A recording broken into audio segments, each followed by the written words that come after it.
अब भाई बच्चों, ये नया चैप्टर स्टार्ट कर रहे हैं हम कि magnetic field and earth's magnetism. Okay, तो इस चैप्टर की जो फर्स्ट हेडिंग है वो है current loop as a magnetic dipole. Okay, अभी हम इस हेडिंग में देखेंगे कि हमारा जो करंट लूप होगा वो मैग्नेटिक डाइपोल की तरह बिहेव करेगा। ओके, तो मैग्नेटिक लूप को हम जानते हैं, वो बना भी रहा हूँ मैं, देखो ज़रा। सपोज दिस इज़ एनी ठीक सर्कुलर लूप, कोई भी हो वो डाइपोल की तरह बिहेव करेगा, मैग्नेटिक डाइपोल।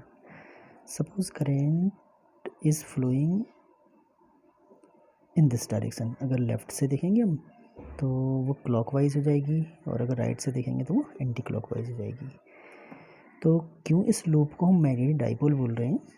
क्योंकि जब इस लूप का हम नेचर देखते हैं तो इसका एक साइड इसका नॉर्थ पोल हो जाता है और इसका दूसरा वाला साइड हो जाता है वो साउथ पोल हो जाता है। जैसे अभी देख लो ज़रा, व्हाट आई सेड कि अगर हम लेफ़्ट में हैं तो क्या हो रहा है, करंट इज़ फ्लोइंग क्लॉकवाइज, तो क्लॉकवाइज जो होता है वो साउथ पोल बन जाता है। अगर करंट इज़, है ना, फ्लोइंग इन क्लॉकवाइज डायरेक्शन तो वो साउथ पोल की तरह बिहेव करेगा, और इसका दूसरा वाला जो एंड होगा, जो सरफेस होगी, वो नॉर्थ पोल की तरह बिहेव करेगा। ओके, तो साउथ और नॉर्थ किस में होते हैं? किसी मैग्नेट में तो नहीं होते हैं। तो एक तो प्रूफ हमारा ये है कि ये मैग्नेटिक डाइपोल की तरह बिहेव कर रहा है। सेकंड, अगर इसको हम फ्रीली सस्पेंड करें, तो अगर किसी करंट लूप को फ्रीली सस्पेंड करते हैं तो वो साउथ और नॉर्थ जो अर्थ की डायरेक्शन होती है उसमें अलाइन हो जाता है। जो कौन होता था? कोई मैग्नेट होता था, है ना। या फिर किसी मैग्नेटिक फील्ड में अगर हम इसको रखें तो इस पर टॉर्क लगता है, देखी थी हमने हेडिंग, है ना। तो इसको अगर किसी मैग्नेटिक फील्ड में हम रखें तो इस पर टॉर्क लगता है। टॉर्क लगने के कारण ये रोटेट होता है, कब तक? कि जब तक कि इसकी एक्सेस जो है वो मैग्नेटिक फील्ड के पैरेलल ना हो जाए, डायरेक्शन में ना हो जाए, ठीक है ना। तो क्या कहा हमने? दो बातें हमने कहा था, इसके भी दो पोल होते हैं। ओके, इसके भी दो पोल्स होते हैं। सेकंड, हमने कहा है कि फ्रीली अगर हम इसको सस्पेंड करें, ओके, तो अगर हमने फ्रीली अर्थ के मैग्नेटिक फील्ड में सस्पेंड किया हुआ है तो ये नॉर्थ साउथ डायरेक्शन में अलाइन होगी। ओके, अगर अर्थ की मैग्नेटिक फील्ड में किया है, और अगर किसी फील्ड में किया है तो फील्ड में अगर हमने इसको सस्पेंड किया है तो इस पर टॉर्क लगता है बच्चों। इस पर क्या लगेगा? टॉर्क लगेगा, और यह टॉर्क इसको अलाइन करेगा, इसकी एक्सिस को, है ना, इसकी एक्सिस को अलाइन करेगा किसके डायरेक्शन में? मैग्नेटिक फील्ड, जिस फील्ड में हम रख रहे हैं उसकी डायरेक्शन में इसको अलाइन करेगा। ओके, तो काफ़ी प्रूफ है हमें ये बताने के लिए कि ये मैग्नेट की तरह बिहेव करेगा, क्योंकि कोई भी मैग्नेट होगा उसका ये नेचर भी होता है, ये वाला नेचर भी होता है, और ये वाला नेचर भी होता है। अब थ्योरेटिकली तो हम तो बता चुके हैं, अब इसका मैथमेटिकल पार्ट देखते हैं। चलो यहाँ से स्टार्ट करेंगे, है ना।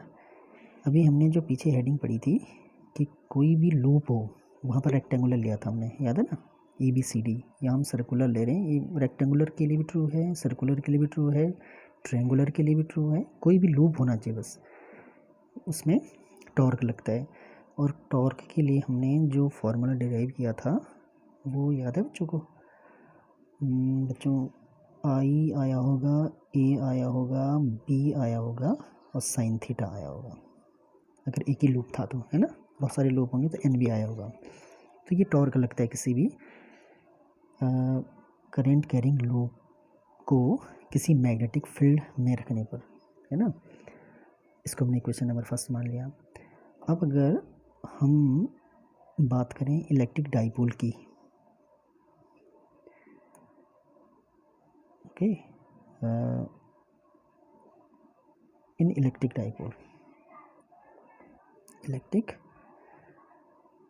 डाइपोल शॉर्ट में लिख देना जो भी था, कि वहाँ किसी डाइपोल को अगर इलेक्ट्रिक फील्ड में हम रखते थे तो उस पर जो टॉर्क लगता था वो ये था बच्चों, PE sin थीटा।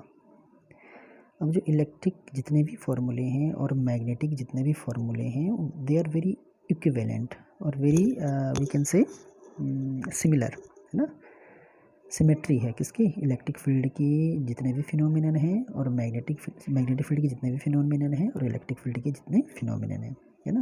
यानी कि ये जो मैसेज दे रहा है वो बिल्कुल इसके इक्विवेलेंट मैसेज होना चाहिए।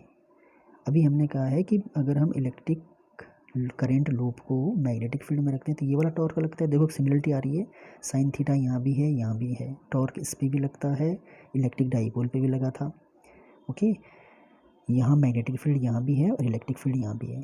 इसका मतलब जो टर्म ये आ रही है ये इसके जैसा बिहेव करना चाहिए, है ना। तो यहाँ हमने इसको क्या बोला था, यहाँ जो P का नाम हमने दिया था इसको बोला था हमने इलेक्ट्रिक डाइपोल मोमेंट, इसको हमने बोला था इलेक्ट्रिक डाइपोल मोमेंट बोला था, ध्यान रखना। तो यही नाम हम यहाँ देने वाले हैं।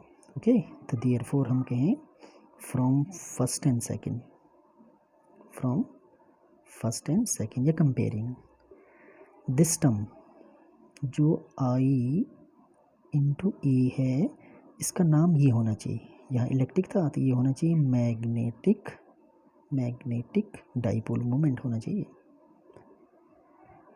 मैग्नेटिक डाइपोल मोमेंट होना चाहिए। और इस मैग्नेटिक डाइपोल मोमेंट को बच्चों हम दिखाते हैं स्मॉल m से। तो ये फॉर्मूला आ गया हमारा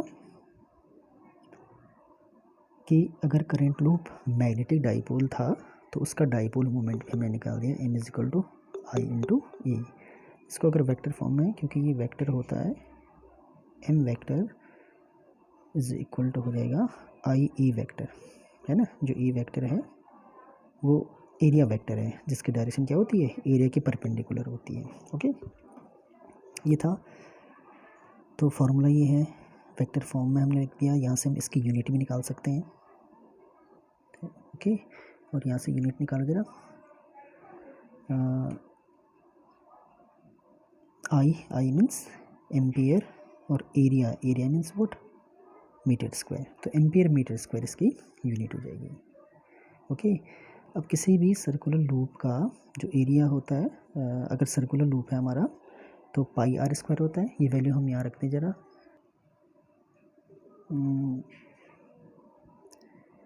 बिकॉज जो ए होता है क्या होता है बच्चों ने, पाई आर स्क्वायर होता है।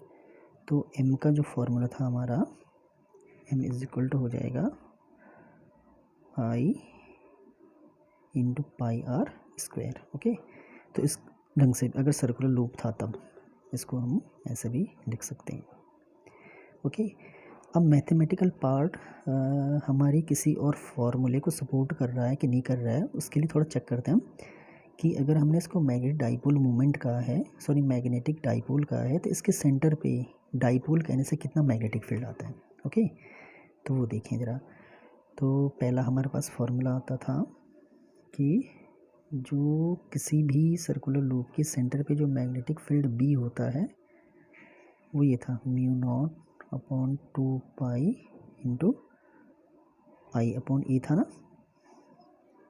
आई की वैल्यू यहाँ रखो जरा, आई की वैल्यू अगर बच्चे निकाल करके यहाँ रखेंगे तो क्या रहा होगा, आई की वैल्यू एम अपॉन हो जाएगा ना, M upon pi R square, ये था, ठीक है। और 1 अपॉन ए भी था, ये 1 अपॉन ए, यही है। ओके, चलो यहाँ पे हमने ए रेडियस ली हुई है और यहाँ आर, जबकि लूप का रेडियस को हम ए कह रहे हैं तो ए करते हैं इसको, it is a. Okay, pi A square, क्योंकि रेडियस हमने यहाँ पे ए ले ली थी, है ना। यहाँ पे पाई नहीं होता, अगर फॉर्मूला चेक करोगे वो स्ट्रेट कंडक्टर के लिए तो पाई आता है, लेकिन सर्कुलर लूप के लिए mu not I upon 2a आता है, ध्यान रखना। ओके, तभी यहाँ डबल पाई हो रहा था, अदरवाइज पाई स्क्वायर हो जाता। तो इसको अरेंज करो ज़रा, इसको अगर अरेंज करें हम तो ये म्यू नॉट टू, ये पाई यहाँ था है ना, ये वाला पाई यहाँ ले आए और ऊपर बच जाएगा m, और a ये है, a स्क्वायर ये है, तो a क्यूब हो जाएगा। इसको और अरेंज कर रहा हूँ मैं, देखो कैसे कि म्यू नॉट अपॉन 4 पाई लिखना चाह रहा मैं इसको है ना, तो 2 था तो 4 हो गया यहाँ, तो यहाँ 2 से मल्टीप्लाई किया तो ऊपर भी करना पड़ेगा अपॉन ए क्यूब। तो ये वेरी सिमिलर है अगर हम किसी बार मैग्नेट का है ना, किसी बार मैग्नेट का उसकी एक्सिस पे किसी पॉइंट पे अगर हम क्या निकालें, मैग्नेटिक फील्ड बी की वैल्यू निकालें, तो यहाँ भी हमने एक्सिस पे ही निकालता, सेंटर पे बिल्कुल। ओके, तो यानी कि यहाँ से भी प्रूफ होता है कि जो हमारा सर्कुलर लूप है वह डाइपोल, मैग्नेटिक डाइपोल की तरह बिहेव करता है। ओके, तो ये था। इसके आगे हम देखेंगे कि जो इलेक्ट्रॉन होता है वो एटम के चारों तरफ घूमता है ना, सर्कुलर मोशन करता है, तो उसका भी डाइपोल मोमेंट होगा इलेक्ट्रॉन का। ओके, पहले इसको समझ लेना, बाई चांस हमने थोड़ा यहाँ पे है ना ये ओवर राइटिंग भी कर दी, समझ भी नहीं आई तो फिर से पूछना, उसके आगे हम आगे देखेंगे।